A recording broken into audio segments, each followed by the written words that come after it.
Энэ засварын ажилд 21 аймаг 9 дүүргийн ерөнхий боловсролын сургуулийн байр болон цэцэрлэг дотор байрны нийт 181 барилгыг хамруулна. Үүнээс 85 сургуулийн барилга, 66 цэцэрлэг, 18 нь оюутны дотор байр байх юм а. Нийслэлийн 9 дүүргээс 59 сургууль цэцэрлэгийн барилга байгууламжид засвар шинжилтийн ажил эхлүүлжээ.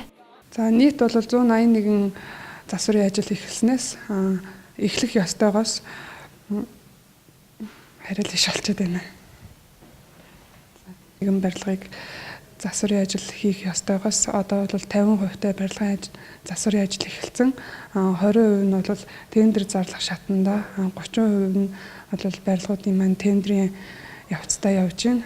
Ингээд 181 барилгаас 59 нь бол нийслэлд байгаа. Үлдсэн барилгууд маань бүгд орон нутгийнхаа засаг захиргаанд эрхэн шилжсэн барилгын ажлууд явагдана. Энэ жилийн засвар шинжилтийн ажилд нийт 13 тэрбум 935 сая төгрөг төсвөлөгджээ. Үүнээс цэцэрлэгт 1.4 тэрбум төгрөгийн барилгын засварыг хийхээр болсон байна.